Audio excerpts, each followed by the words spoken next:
Right on time. Perfect. Where'd you go, Renee?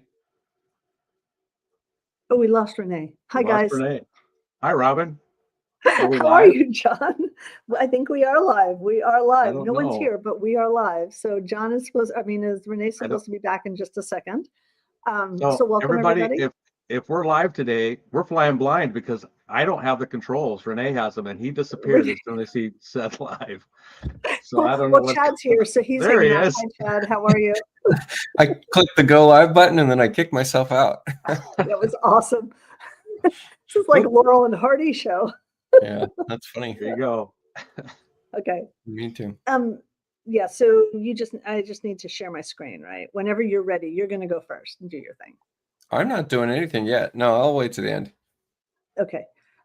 So hi, I guess I'm just going to go ahead and start. Hi, Chad. Chad's here. So he's our audience. But for those of you who are going to log in later, I'm going to do the bathroom guidelines up. Excuse me, and I pulled down the wrong ones. So give me a second. I have the wrong ones on my screen. I have the kitchen guidelines. Oh, I'm organized. I really apologize, you guys. Sorry. Give me a second.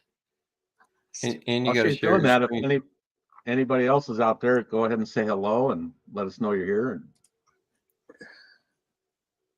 I did end up putting this on the users of Facebook group, user chief architect, but fabulous. I need to do a little bit more than just having the event. I think I got to go in there and say, hey, it's happening. A second, because I can't actually find the guidelines. So God, really bad organization, you guys. I'm so sorry that I don't have it right in front of me. We should do a show about organization. Yeah, which Robin doesn't have today. Yeah. That is really weird. Hang on a second. I'm still looking. Chad says, well, there's somebody else. Okay. Good morning. Oh, hey, Nikki. I know Nikki. I've been getting hired lately to get OneDrive off of people's machines. Good for you. Yeah. I wish I could get rid of it. You need to get it off of my computer. I hate it. Speaking of organization, it is a pain. You guys, they don't make it easy. I apologize. I can't find the presentation. I literally cannot find it. I have failed miserably. I am so sorry. Well, you wrote the thing, so you should know. Just take a minute, Robin. Breathe deep. And Renee and I'll talk about something else for a while. You guys talk and I'll talk among yourselves. Coffee talk. Oh my God. I make that joke, Robin, and none of my friends get it. Coffee, talk among yourself? Yeah. So again, Renee, you're gonna have to post comments if you want to put some up. JT says that OneDrive's a virus, he thinks. I think it's a virus too. I'll tell you what, I'm in agreement. I think it's just a terrible service. I know what. Yeah, you have to shoot it down with a registry fix. So the people I'm doing it for, I'm having to tell them, like, I am messing around with your registry. You need to have created a backup of your machine before I touch it, because that's a real nightmare. That's actually logging into the machine and deleting keys, basically. So give me a second. I will have. All right, this show has gone to a whole new level. We've got somebody here wanting pizza.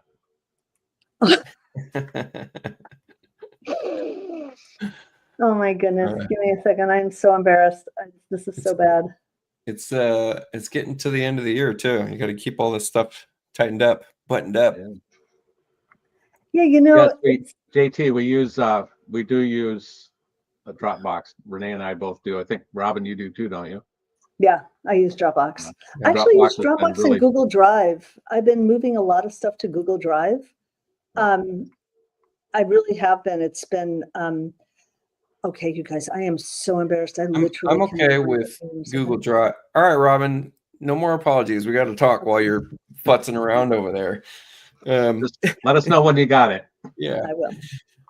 I use Google Drive, but for me, the redundancy algorithm stuff for Dropbox to me there's nothing better than that. And we're talking that again in plain English. Yeah, we're talking about when you are working on a file that's going to be syncing to the cloud in Dropbox, for instance, and you shut down your computer, and so maybe that file didn't completely sync, or maybe you left your computer running and for whatever reason, Dropbox is caching all of your files. And so it's not syncing that file actively. Then you go to another machine or you go to another device and you try to work on that same file. Now you have a conflicted copy because the first copy never fully synced. Dropbox's ability to figure out which one to sync and version in a way that's comprehensive, I think, is comparable to none. Google Drive doesn't do as good of a job. And I like Google Drive other than that. But I'm someone that's working on multiple machines and switching back and forth. And so that one's big to me. So I have some clients that use Google Drive, and I haven't spent the time to see if it'll do this or not, but can you, like with Dropbox, I never go to any place but Dropbox to open up a file, right? And then when I close it down, it goes right back into Dropbox. Yeah. And when I open a chief file, it puts a copy of it on my computer so I can work with it. Can I do that same thing with Google Drive? Yes. Okay. Yeah. So we are going to have to spend time talking about this to everybody. I'm going to apologize about, I can't find my presentation at all. So we are going to have to do this in 2 more weeks or yeah. Okay. Go back and explain the situation with Google Drive that you're not happy with. The only thing I don't like about Google Drive, it's not that I don't like it. It's just not as good as Dropbox for conflicted copy resolution, where, and not only that, but if you have a file being locked, meaning you're using it, you're operating on a file, you're doing something with it, and Dropbox wants to force a sync to that file, okay? Or your cloud service, rather, wants to force sync that file that you have locked. And so it's like it's hitting a brick wall and it's trying to get through it, and it can't get through it, right? And this is Dropbox, okay. And so Google Drive, it has less going for it in terms of resolution of that issue. And so at some point, it will just create a conflicted copy and append a suffix to the file name. And now you have a second copy and you don't necessarily know it's there. OneDrive is the worst at this. OneDrive tries for 5 minutes and then it writes this additional file, and that file might not be readable because it's added something to the name where the program might be looking for a specific name next time you open it up. So for instance, we used to have Chief Architect X16, and prior, by default, it was installed where your documents were on the documents folder, and the documents folder was syncing to OneDrive. And when you open up Chief Architect, it's locking your library, for instance. And so then if OneDrive suddenly decides to cache its files and it says, oh, I need to rewrite to this file, it was trying to rewrite your user library file, and it would try for 5 minutes, and then it would give up and say, all right, we're going to just write this file anyways, and we're going to put a -1 there. Well, next time you open up Chief Architect, it's not going to open up that -1. It doesn't even see it. So it's just this copy.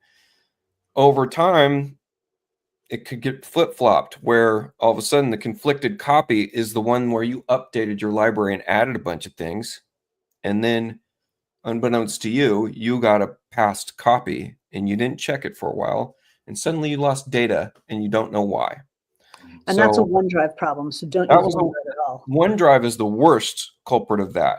Google Drive does a better job. Dropbox does a better job than Google Drive. So that's why I've always just stuck with Dropbox until they show me that they're problematic as well. Chad says it also snowballs and uses up your memory. I don't know about that, but yeah, who's got that experience? Yeah. My experience with OneDrive, it seems like it's even worse when you're collaborating with people. Yeah. Not just between your own computers, but if you're collaborating, you end up with a whole nother set of issues. I see. Yeah. I see JT's asking about AI classes. I'm not. I'm actually, I was thinking about putting together a live video series on AI. I've got a lot to say about AI, and I have a lot to say about AI that should make people feel secure with their jobs and the economy. So I don't know if you guys want me to go off on that. I can. You're going to have to, because we're ad-libbing as we're going along. We're So just thank you, winging it. AI. We are, because I I absolutely don't have what information. try to look at the camera a little bit. I don't have anything prepared for this. I just I watch my videos and I kind of see where people are fearful of AI and where it's headed, and obviously the economy it is getting affected by it. There's layoffs, there's mass layoffs, but Definitely. we're kind of in this interim period. And to talk about AI, I have to explain some like base information about how it works. One is I think it's a tragedy that we're calling it intelligence. That's just a marketing ploy. It has Exactly. it's a probability algorithm. It has nothing to do with intelligence. It has no cognitive ability. It can't work out something logically. It is just probabilities. That's it. And the way that it builds its probabilities, and mind you, I'm going to say something incorrect about this. It's not going to be succinct and absolutely true. You'll be able to fact check this. And that's part of the problem with AI that I'll try to tie back into, if you guys remind me, is that we tokenize words. So when you type out a sentence to AI, you're asking it a question. What it does is it creates a token for all the words in that sentence. It's not just like it's logically interpreting your sentence. It's not. What it's doing is it's breaking up words and basically giving it, you know, a number, if you will, or code, if you will, and then it's running probabilities to understand what you might be saying based on piecing together those words Sure. in every probable way that it could think of piecing it together. And it will even take multi-syllable words and split them into multiple tokens. Okay. So I'm going to give you an example. I'm going to say minus, min and us. That would be two tokens. It's going to split that word and it's going to try to put it back together. The major inherent problem with the logic of AI is that you can easily create a loop where you have two conflicting parts of one instruction set. Here's my example. I'm going to say, I want an output from a sentence I'm going to feed you.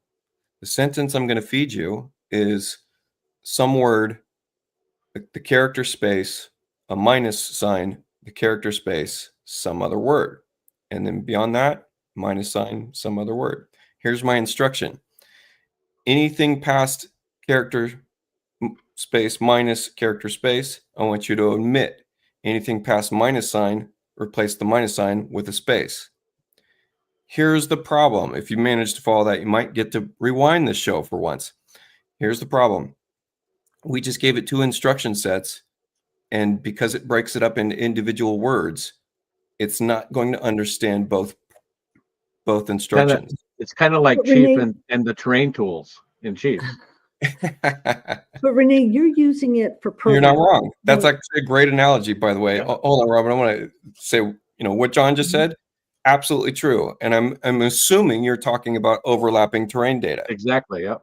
Right. Overlapping terrain data. We've got two conflicting issues in one presented problem. So AI does not know what to do with it. It creates a loop. So it's only going to follow one or the other of my issues. That's it. But you're talking about the example that you used was more programming data, like because you're trying to get programming information. A lot of us are not using AI for that. For example, but it's the same issue. It's the same thing. And yeah, it's the same exact issue. If you give it literally, it's broken into words to try to understand the probability for an outcome that might be the likely outcome you want. And so if you tell it, I'll give you another example. I asked a bunch of questions to diagnose my car in one, chat GPT thread or something like that. And then I switched gears. I didn't decide to do a new chat. I switched gears and I started talking about the state of investing in AI. And when I was done with talking about the state of investing in AI, and I predicted this would be the outcome for my next part here, I asked it to please ignore everything we were talking about with the car and give me the synopsis of everything that we talked about after the car. And I knew before I even asked that question that the fact that I had car in my question meant that it was going to go include all the stuff about the car. And because it's just running probabilities. Oh, he must be asking about the car part of this again, and also wants a breakdown of the rest. Well, Yeah. but I think, see, Renee, you use AI on a lot of times. I don't. I use it. I used it a year ago to help write a class. I created a class. I spent probably 40 hours putting together an outline for this class. It was a custom furniture design class, and I knew what I wanted to be included in the class. So I had done a whole lot of work. So then I put into ChatGPT, create an 11-week college course for residential interior design program on custom furniture design. Include the following. So I said, include the following: principle and elements of design, ergonomics, sustainability, repurposing furniture, upholstery, foam. I had like 5 more things in there. And I said, okay, write this class. And it wrote an 11-week class for me. Some of it was crap, and some of it was Sure. like a nightmare. This didn't relate to this week, and the weeks were all screwed up, but whatever. So But you could have refined that. Oh, no. by- So hold on. Okay, But let okay. me tell you what I ended up doing is that Okay. then I ended up taking that information and spending time on it, reassembling it, putting in some field trips that I knew we were going to do. Anyway, it helped me consolidate, and we ended up having really decent lecture topics, right? Beginning lecture topics. Anyway, then I knew what I wanted my students to have as a final project at the end. And I knew that they were going to create a scaled model of a piece of furniture. And we knew we were going to use Makerspace. And I knew all this stuff about it, right? And I had it take that and then break it into 5 steps. So I knew the final project. And I said, break this into 5 steps. Anyway, it ended up giving me a really good outline that I was then able to give to an instructor who was going to teach it, who Sure. then spent time modifying it. But, a lot of people are not using AI on a regular basis. We don't use it every single day. And there's a problem with using it every single day, because every time you use AI, even if you use AI on your phone, you're using up 1 bottle of water. And the amount of electricity that is being used sustainably, it's not. You're getting way off the path of my discussion here. No. But those things are things that people need to pay attention to. All right. And AI is a tool that we should have. And I'm fearful of it in certain ways, of being completely 100% dependent on it. But on the other hand, we should be paying attention to it as far as the sustainability and what it is doing to our economy. So I do believe that it's a tool that we should use. We shouldn't be 100% reliant on it. Exactly. Okay. That's my point. Shouldn't I'm going to bring this. be trusting it every time you use it. You're what? Say that You shouldn't again? trust it every time you use it. Just because it says something doesn't mean it's correct. You are so right. Absolutely. Absolutely. Thank you. I'm going to bring this back to what I wanted to kind of focus on with it, which was job security, future security, where we're at, where we're going to be. And I want to mention something that's happening right now is I think AI came too early. I don't think we had enough data. I think we jumped the gun. And so because we don't have enough data, we've run out of data pools. The data that we have accessible and abundantly in the market is media. So pictures and videos, that's going to continue to improve up into a point. For one, it recreating videos of people, live models, etc. It simply does not have the data sets for the mass quantity of different facial structures and facial gestures that people have. So not now. No, it doesn't. not now, But it's but better than it was. going to run out. You're going to run out. Well, that's because people are taking it out of true AI function and making programmatic changes. They are programming in things in lieu of not having data. And so like the compounded effect of how fast it's moving right now, it's going to slow down because it will run out of data. The other thing is, to get that amount of data, we simply don't have the servers for it either. So I They're see building the them though. industry, building them like slowing crazy. down. They're building like crazy. I mean, blue collar people that, are in micro center stuff, chip silicone stuff, fiber optic stuff, power infrastructure, all that stuff. Those markets are going to keep going up. So I think we're going to hit like a slowdown here. I really think everybody's job is secure, especially for those AI to home design stuff. I'm not worried about that for a very, very long time, especially because so much of it's regional. And it's like, go have it build me a house for Wisconsin, and it's going to have like a low slope roof with a bunch of crickets, and you're going to have snow piles just punching through the roof lines and frost issues and all kinds of stuff. Well, there's always bad design and people who are going to Yeah. rely on that. I mean, there's a lot of people who are going to use it to think that, I mean, we have people today. My nephew, who I adore to death, he's like the most smartest guy in the world. He's an engineer. Okay, I know I just said everything I needed to say about him, but he decides he said to me the other day he's going to build his ADU because it's not that hard being a contractor. This was at Thanksgiving, I literally wanted to smack him. But he's an engineer and he's in his 20s and I adore him to death. But I'm like, does he realize he has to work with people to do that? You know what? I worked with him on his kitchen remodel and I learned a lot about him. At a certain point, I just had to say, wow, you need to stay in your lane, Renee. Oh my God, so sorry. I was due for one of those. Oh yeah, it was an interesting conversation. Anyway, I do think that there's a lot of people out there who are going to think that AI is going to do everything for them. And that I think but those are the people that are going to do it themselves because being a designer can't be that hard and being a contractor isn't that hard. So that's not really going to affect our quality of work. Those people are going to come back to us the second time and go, wow, I screwed up, right? Yeah, I think there's going to be a lull that just returns. And I actually feel like that for anything. I mean, we already see all the markers of something that was produced by AI. It feels flat and dead, and there's just something a little off, right? Mm-hmm. And the other thing I was going to talk about is like just AI, even in the market of customer support and service. Mm-hmm. Like the inherent problem with AI versus human interaction is humans use all the wrong terms. They don't describe their issue correctly. They think the issue is something else that has nothing to do with their actual issue. And they can't communicate it logically at all. And it takes a human on the other line to get them to the logic of their issue.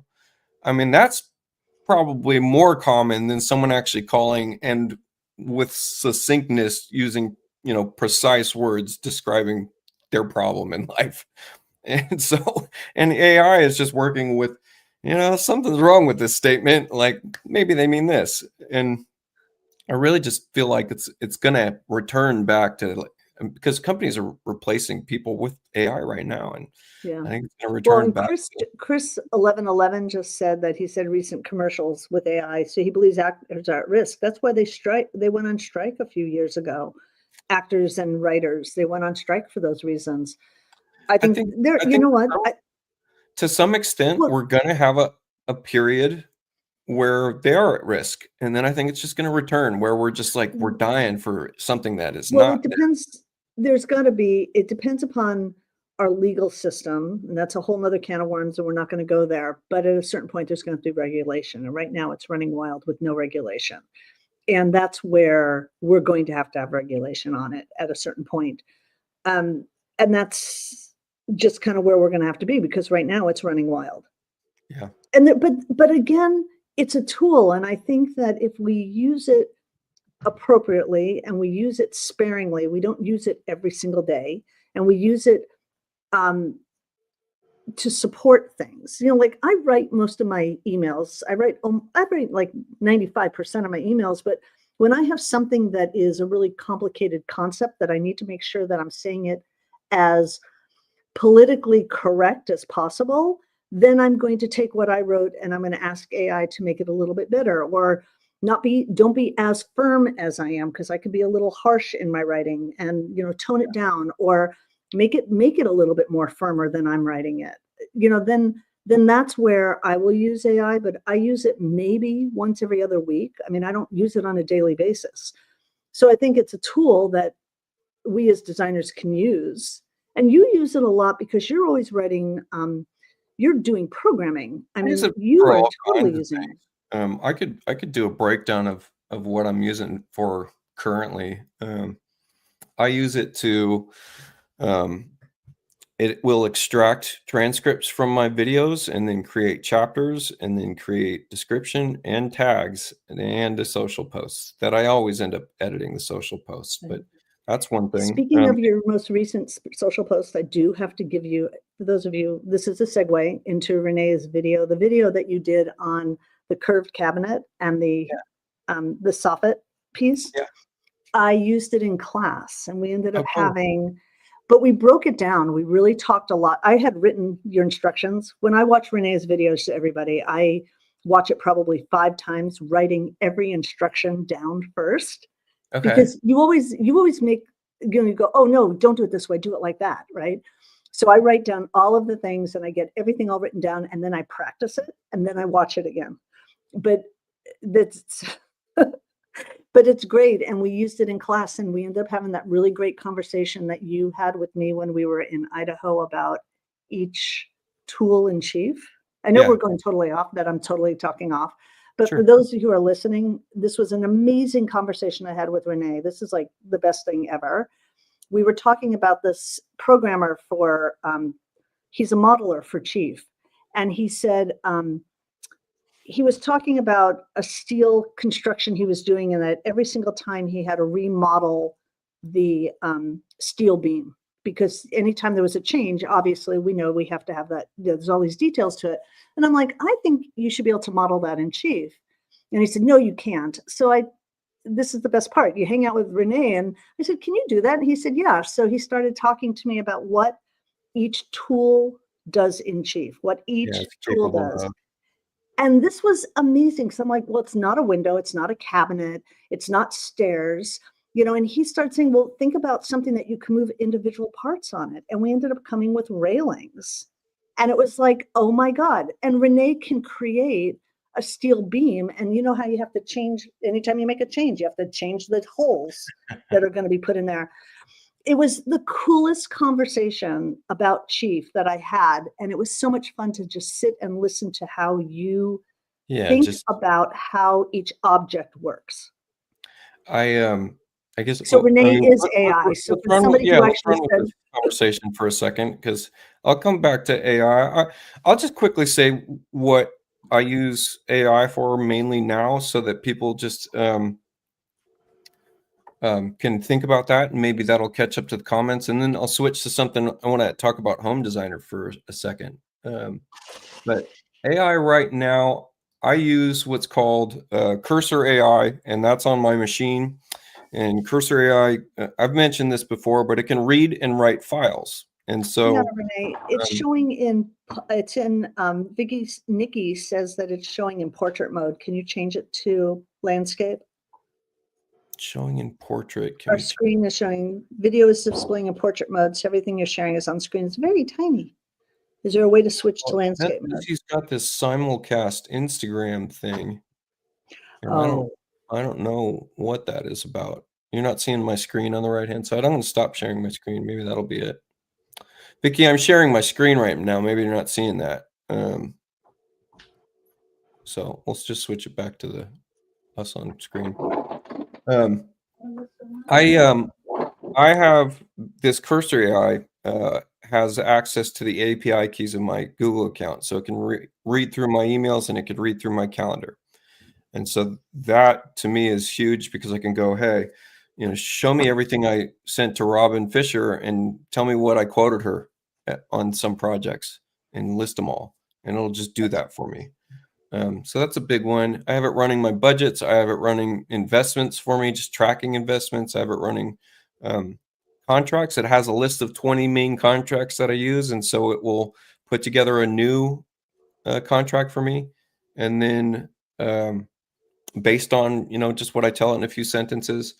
I have it looking at the config files for my mouse and my keyboard and multiple applications so that I can tell it, hey, I want in application A, I want you to change it so that it's doing this with this button on my mouse. And so I don't actually have to go in and do that in the program and do that to the mouse. It will just assign that for me because it's got access to the root files of those devices. I have it managing, blogs and a schedule of blogs. I have it will figure out a really complex hotkey established thing that I'm doing where it figures out if there's some kind of conflicting hotkey across all programs that I use so that it knows which ones to use and how to put them together. Wow. So I've got a bunch of stuff, and then I build, programs. It's just I have all these ideas about programs I think we need, and so I'm just building prototypes. And then it does my taxes and it does all the coding for my website and all kinds of stuff. So that's all kind of the stuff I'm doing with AI. And then what I wanted to say was I wanted to switch gears because you mentioned something that made me think about the home designer line. If no one knew this, home designer line 2026 just switched to a subscription model. And I know I would guess that everybody in here is a chief premier line person, but it's interesting to know that because you're getting an idea of where the company is headed. Sure. And they also switched to giving the home designer line, anyone that purchases it and on an annual basis gets almost like a 50% discount versus month to month, which to me tells you they're saying, hey, we've got people that just want to use this software every once in a while. So we're going to charge you more. And then we have people that are trying to make Home Designer be a professional tool. And now we're going to stick you on this annual subscription. If you get the annual subscription, you get access to all the catalogs, which is the first time for them.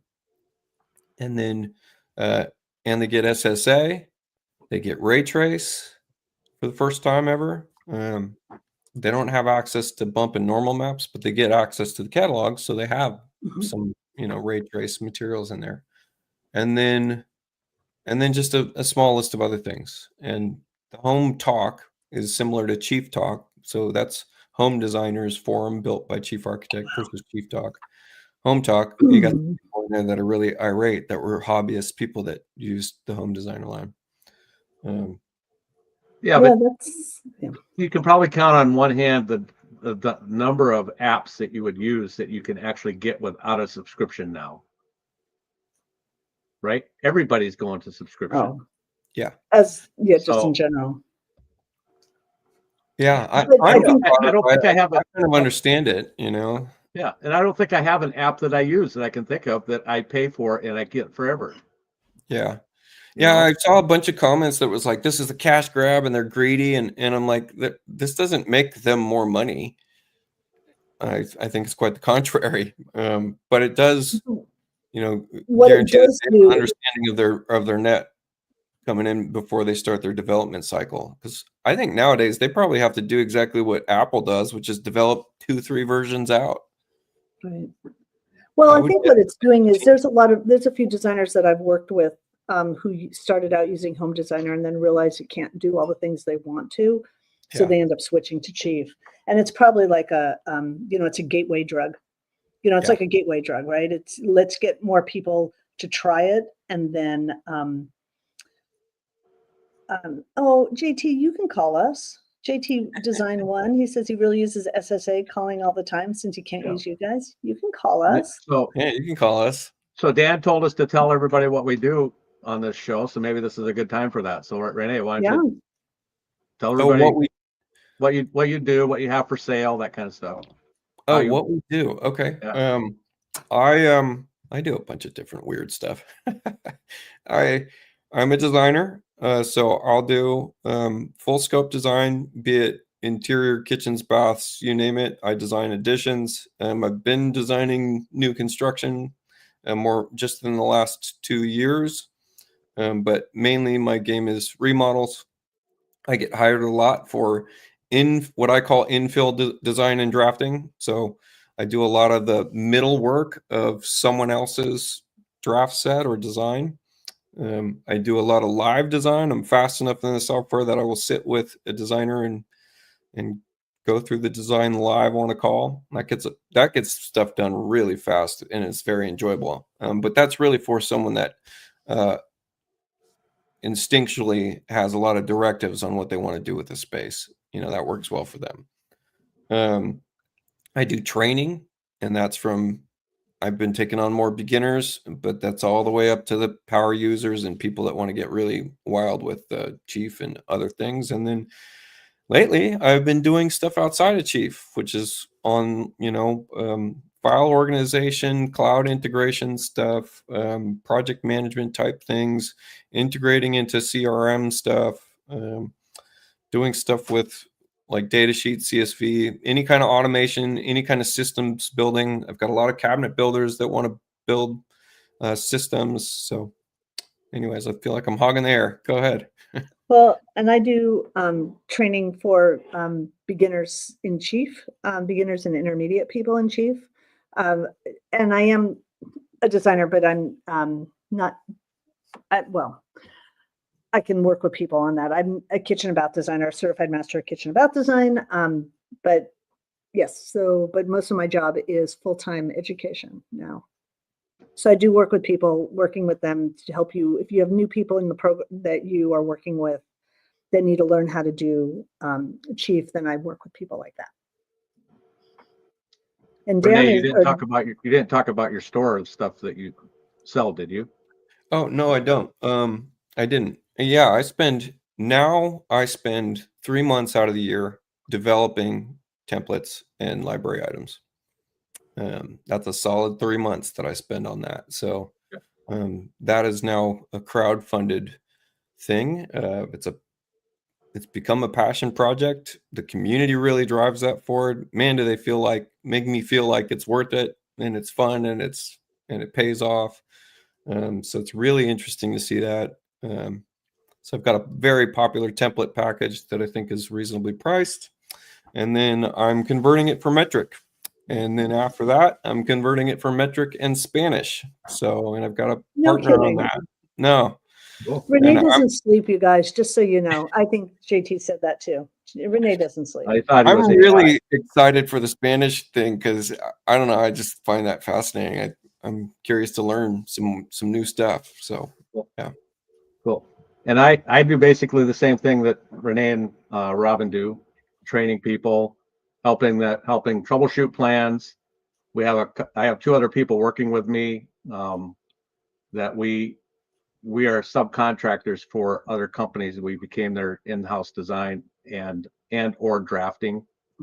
So that's been fun, collaborating with some different companies to do that kind of stuff. So we're all available to help. And you can always find us or get a hold of us going through Dan's Chief Experts if you need to find us the first time, how to get a hold of us. So you can go there. And Dan also wanted us to mention that we have a class coming up, Dan and I, in Minneapolis. I believe it's January 10th. You can go to chiefexperts.com to find out about that. January 10th in Minneapolis. It'll go till the 13th. No, the 11th to the 14th. Wow. January 11th to the 14th. 12th to the 15th. Yeah. For those of you who also haven't checked out Renee's videos, I did turn my students on in class to your channel and to your Facebook page. So that way, users of Chief Architects, so that way they can see your videos that you post there. Nice. So if you need really great little videos, you talk really fast. So I really recommend you need to watch them a few times. You have to watch them a few times. Renee goes very, very fast. You can change the speed. You change it to 1.5 and I'll sound like this. You still are going fast. But they're great. I do recommend them, definitely. Yeah. I mean, well, I feel like I only want to make videos once I got the brain really moving. At that point, there's no, derailing that train.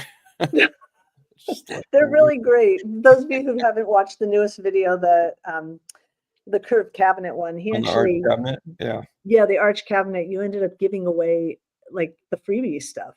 It was Yeah. really fun. I loved it making a wall first, making it as a window. So he started out, for those of you, and I geek out on this because I truly, honestly spent about 3 hours on that video this week. Here, we'll do it right now. He started with a 24-inch wall, one-piece wall, and it was great. Nikki, this one was about 28 minutes, but it was great. Let's see. So, because I just got a question, how do you build a cabinet that's got an angled top for underneath the staircase? And and it's the same approach. It's the exact, I mean, you could even take the same file that I provide. I provided a file in that video, right? Yep, you did. Yeah, okay. So you can open up an interior wall and set its thickness to, say, 24 inches thick, for instance. And this will represent the cabinet box. So we're going to throw a window in here and we'll make it a fixed window. And then let's open this window up. That's 4-foot wide window. Let's say it's fixed glass. And what I do with this one, we're going to place this under a staircase, is place your stairs and then open your stairs, whatever they are, and note the rise angle, 30.25. Okay.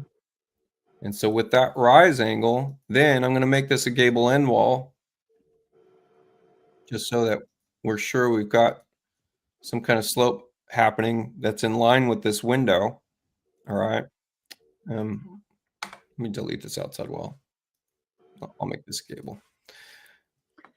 And what I'm going to this wall, you made this wall a single layer wall. It wasn't. There's no.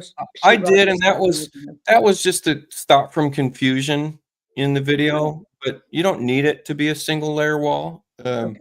So what I'm going to do is I'm going to set the roof pitch to be a pitch in degrees and make it 30.25, which is the exact same rise as the staircase. Right? And so then we get to come into this window and we get to say in the shape panel, match roof. I love the roof. So now we're making that general shape. We get rid of the casings, right? We really just want to get rid of the sash.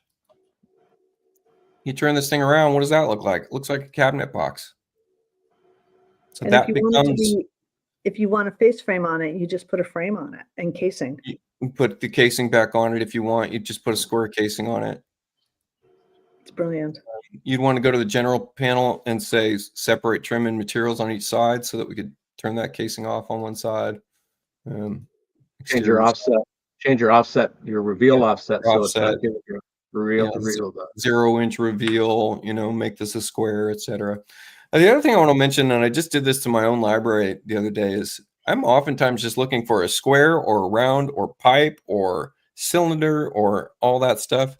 If you didn't know it, you can always go into any library item and add search attributes so that you find this casing easier when you're just looking for square, add rectangle, add cube, add anything that might come to your head when you're looking for a certain profile. I just did that to look for square so that now when I search square, I actually find it in my catalog very quickly. I'm like, square, yes, thank you. You had to save it to your library first, right? I did. I like having control over it. That way there's no potential of it being overwritten and some standard being overwritten or something like that. But sure. So this looks like your cabinet box. And then the next steps just means that you're going to end up converting this item to a cabinet door and changing it the offset so that it applies on the back side of a cabinet that has no box. So yeah, I would go say watch the rest of that video, but this is how you would do an angled cabinet versus an arched cabinet. It's brilliant. It's brilliant. It's absolutely brilliant. Thank you. All right, sweet. I think is this the point where I get to mention my little sister's thingy? Yes. I don't even know where the heck that is. I gotta figure out how to find John, you want to talk for a second? I'm gonna figure out how to find the link for it.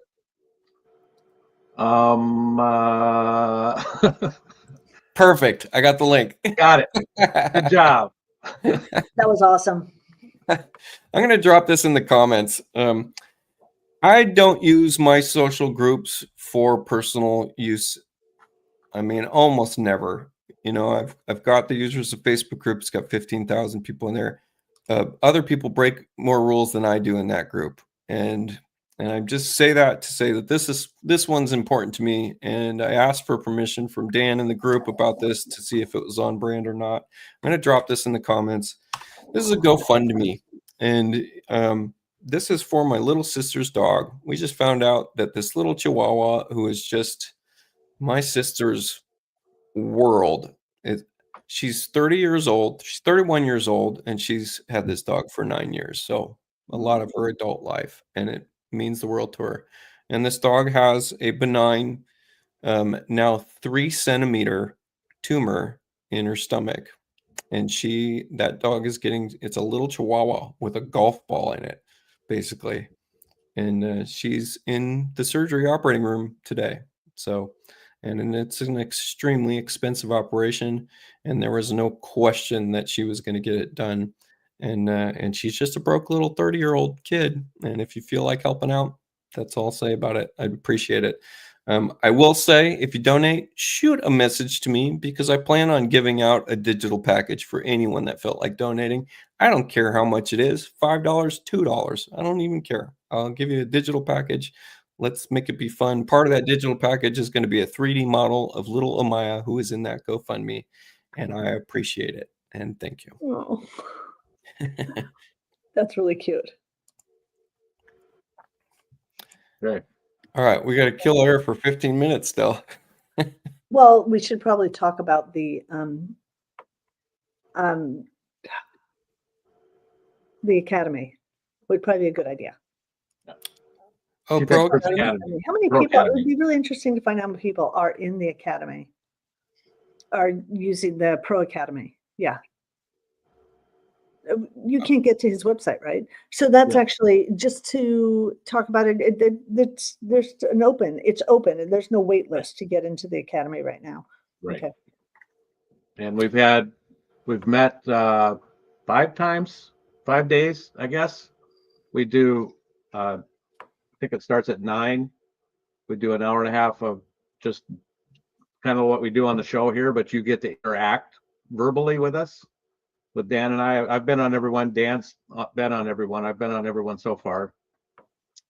Then the second block of time, I think, starts at 11 to 12:30 or something like that. Dan's doing a specific teaching. He's to train something is his goal. The afternoon session may be chief related. It may be business related, design business related. Might have Robin on there sometime talking about something, or other guest speakers in the afternoon. And then right now he's also been doing an evening one for our friends overseas, so that they can get on during the day, or people that work during the day and can't get on during the day can get on and have an hour and a half there. You getting a few people overseas? That's I awesome. can't remember if anybody's been on the evening ones yet, but I mean, that's definitely there for them. What else was I going to say? Oh, they're all recorded, so you have access to all the recordings for them. Dan posts them right away, and then I think his intention is to go back and clean them up a little bit and then repost them. And they're all so that you can click on a spot or find a time in the video to go find something. So it's a really good value for what you're getting. I mean, you get Mike has been on there before, and I think it was him that mentioned it's like going to a 1-day boot camp, because you get like, what is it, 6 to 7 hours of training in that one day. It's crazy the amount of time you get involved in it, and it's a big deal. It's a lot. It's like almost the entire Wednesday, right? Once a month. Is that what it is? Twice a month, first and third Wednesday of the month. I think this month there's only going to be one, and then pick it up again after the first of the year for 2 times a month. I think he's guaranteeing 20 of those days a year. So there'll be, during the summer, there'll be a couple weeks we take off, and in the fall around this time, a couple of days to take off. That is some dedication. Yep. And then Right. he hasn't done it yet, but some impromptu meetings every now and then too are on the board. So yeah, so it's been a good time. There's been about 10 to 12 maybe, something like that per time. So you get some potential for some one-on-one time basically. So or get your questions specifically answered. Nice. It's a good process. It's a great Yeah. program to be involved in if you really want to increase your knowledge of the program. I mean, come on, this is a really deep program and we all use it differently, right? I mean, Oh, I'm It's- still it's finding great. stuff I've never seen before. I did one the other day Absolutely. too. Forgot to write it down Well, though. I love it when I'm teaching something in class and my students will say, oh, well, if you push this button, it'll work. It's like, who knew that button was there?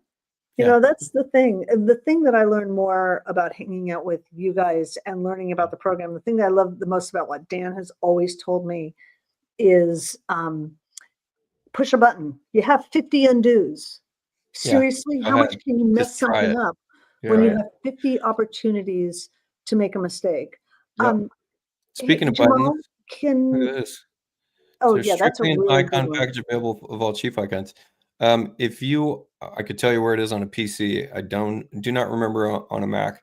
On a Mac, you would go to preferences and folders, and then look up the directories there, and you want the program data folder. But on a PC, you can go to program files, Chief Architect X17, resources, and then buttons, and that's where all the icons live. You might need to say that one more time. And then It's on a page, Jamal, do it one more time. I'm going to make people rewind Yeah, our you have to videos. rewind and watch it again. You got to rewind. You rewound this, didn't you? You rewound it. Thank you. I did. I rewind. Well, yours because she talks so fast. Jamal, I don't know if I can put my. I don't know that I can put my email address in there. But if you want to email me, can you put that in, Renee? My email address.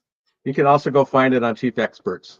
All that Yeah, content go to Chief information is Experts there. and you'll get my email address. And Jamal, I would be absolutely happy to chat with you about that. I see, John, you help someone with the dormer in real time. That's because he is the dormer wizard. Wow. John, I've gotten better at dormers, and Yeah. I credit you. That's yeah. Well, I was doing one the other day and it was kicking my butt, so I changed it up. Well, you know what's interesting is on Facebook, and I'm not usually on Facebook very much, but somebody was talking about, you know how you do a dormer and then that stupid little triangle doesn't fill in? Sometimes it does and sometimes it doesn't. And I have had issues with it, right? Sometimes it works, sometimes it doesn't. And on the Users of Chief Architect Facebook page, everybody was saying, oh yeah, sometimes it works and sometimes it doesn't. Just like give it a rest. Tell your clients it's not going to look like that. Well, you can fix it, but Give up. Yeah, just give up. Send them a picture of a dormer. It's fine. Well, you could just say it's ventilation. You need ventilation in there, so it's a good thing. Right. Exactly. I'll show you a trick. I'm going to set it up right now real quick. This one's for Robin because I know you're going to love this one. Actually, let me just share my screen right now. I feel like I already had my shared screen. This comment about today, I was today years old when I found the hatch tool. That's one of mine and Dan's favorite things is when we're in a live class and you show somebody something like that. Oh man, What's the hatch in there? The hatch tool for the walls. Oh, I know. Oh, you're talking about okay. Putting a hatch in the walls for like an insulation wall or something like that. Yeah, I use that on my demo plans. Yes. Okay. That's what I always do. I love it when you show somebody something and they've been using it for a long time. It's like, how long has that been there? It's always been there. Yeah, it's always been there. Yeah, that's the worst. But I get that too. Sometimes I'll look at something. It's like, how long? I didn't know that button was there. Yeah, when I'm doing demo plans, I'll come in here, bam, hatch tool, drop a little note, and bam. There you go. It's great. Yeah. Remove that wall. I love the hatch tool. I wish they would expand its capabilities. I was going to show you this, Robin, because I know your students run into this problem, and I know you've run into this problem. Is, you know, here we go. Here's a 3D view. This tile looks great, and then we switch to those elevation views where it's vector, and what the heck? That's not the tile we picked, right? Right. And you probably at this point taught them how to come into the texture panel and sit here and count the number of tiles, right? So 1, 2, 3, 4, 5, 6, 7, 8, 9, 10, 11, 12, 13, and figure out, you know, divide this by 13, what the size of this thing is. It's inch and a 15/16, whatever, and revert it back. But the big one for me is we have a new tool where if in the adjust materials property, and I made a video about this so you can go watch it on my channel, but this keep pattern, texture, and sync, when you finally have the pattern matching the texture, so let's just say that it does for an example's sake. Let me change this to, oops. Let's just say it's close enough. If that's unchecked, if you turn on the method of line drawing over texture, so that just turned on the line drawing, okay? Let me switch this to standard view with a line over. So there's the lines, right?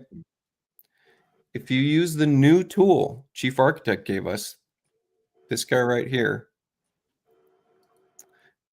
you can move it's the interactive material editor. That is in adjust materials, interactive material editor.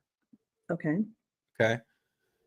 You click on your texture in whatever scope you want. I'm in plan mode, and you get to move that texture. Well, notice because this material has keep texture and pattern synced is unchecked, it's not going to move the pattern with the texture right now, which means I can get this lined up here.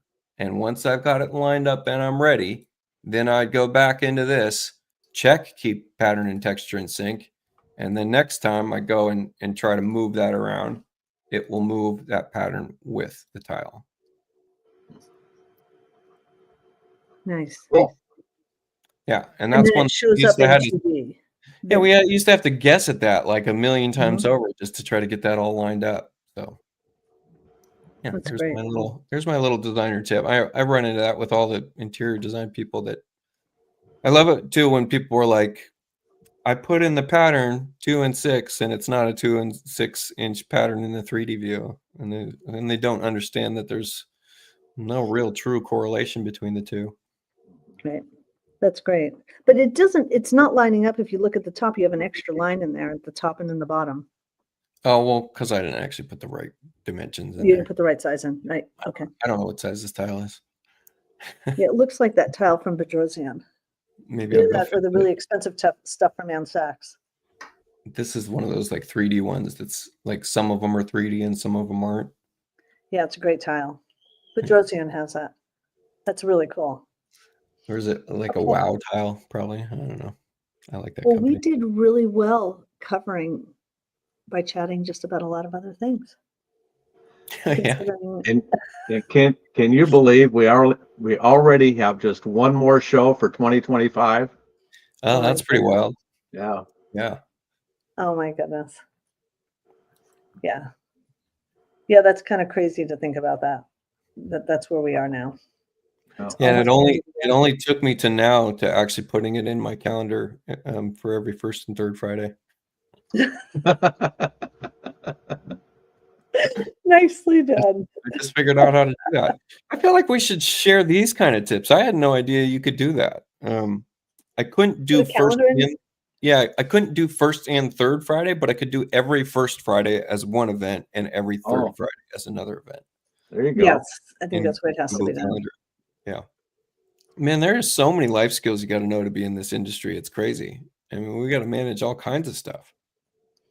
You know, it's so funny. I love it when finals week is next week. So my students are literally blowing up, right? And they're taking like 3 studio classes and then maybe an academic class. So they have 3 big projects. And, you know, of course, they're learning in the whole bit. And I don't have a lot of empathy for them because I'm like, Yeah. in the real world, you're going to be running 20 jobs at a time. Yeah, it's going to get harder. Easily 20 jobs. And when I tell them that, their brains just go, how do you do it? Well, then you have to explain you're not all at the same level, right? Yeah. But 20 jobs, right? I mean, that's pretty realistic. Most of us run between 15 and like 25 jobs, depending upon the size of your business. You know, you're in talking about you know, you haven't signed a contract yet, or you just signed the contract, you're just in design, you know, it's just in each different phases. And then some of them you're waiting for to do photography. So some of them are Right. like at the ends, and they're not really Some of us bugging you, do but the photography. some of, yeah, then of course you do your photography. You Yeah. know, and You then I know, do the post edits, and then I put together the pamphlet, and yeah. yeah. I actually want to mention another AI. My good friend Melissa Nunes, who's another designer that uses Chief, she came by the house yesterday, and we hadn't visited in a while, and we hadn't worked side by side in a while, and we were talking about AI, and she's like, I use this one called Recall. Now I haven't checked this out yet, but she was talking about it. And Recall AI is just supposed to be able to take everything that you've ever told it as context and information for the next thing that you might tell it, including like even sending like Instagram posts to people and stuff like that. Like it can somehow just, so if you're someone like me that doesn't remember the thing I said 5 minutes ago, I'm gonna go check it out. I might buy it. But there's a free version. But Well, yeah. that's You want to make encouraging a to list know, of how much Renee, you're, that's encouraging to know, Renee, that you don't remember things you said 5 minutes ago, because I feel the same way. But you know. but John, you're old and So Renee's not. so thanks for Robin. So I'm looking for something like Love that you, that's going to John. give me a synopsis of everything I said all day, even though I don't want something listening to me all day. Yeah, right. Yeah. Anyway. That's so funny. Yeah, I'm gonna check it out because next show I'll maybe I'll have some info and share my experiences with it. I'm looking at Vicky's comment here. It's encouraging to know that there are things in Chief that even you guys don't know were there. Oh Oh my yeah, God. I mean they I sneak don't in. think there's anybody. I don't think Nobody there's knows anybody, everything. even people at Chief don't know the full No, capability of this program. absolutely not. Yeah, Vicky, yeah, there's Vicky, you could sit with us and show us something that we don't know because Mhm. everybody uses the program so differently.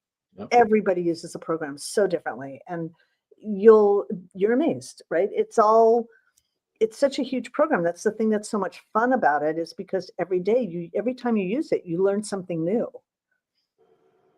Yep. yeah. It's Yeah, you should see my schedules. I was working with somebody yesterday. I know we're over, but I was showing somebody how to do schedules yesterday, and I was like, oh, I didn't know I could do it like that. And I love schedules. Schedules are my happy place. I hate writing specs, and chief Oh, schedules make my life so you want much to see easier. something you didn't know you could do in schedules? I'll show you something. Let's say this. I've been putting my URLs um, in my schedules, and my contractors are so thrilled because all my specs are right inside my schedules. Well, and It's so cool. if you print a PDF that has a URL and it's addressable URL, most PDF readers will click on it. Yeah, it's great. Yeah. I didn't know until this year that you can write macros into your schedules. So, Yeah. for instance, I want you to notice that the heading of my schedule column is going to be info, but I put a macro in here that says, hey, this is actually where the input for this particular bit of information is coming from, but this is what's going to display in the schedule. And that executes. And I had no idea that that was true until this last year. Something else is that for these schedule columns, I can even make it so that if my plan name has -AB in it for as built, then my schedule heading would be like demo. But if it says -n in it, then it says, floor notes. And like, I didn't know that was possible. And that is, and that's pretty slick because you get to just use, one template for both functions. And then the actual heading changes. Renee is king of macros. I want to know what a Dolly Parton fish is. Somebody needs to tell me what a Dolly Parton fish is. A Dolly Parton fish? Yes, a paracad. Oh, is it Mike? You Yep. changed your name. No, Mike, he's got a couple different ones he shows up with. Got it. I want to know what a Dolly Parton fish is.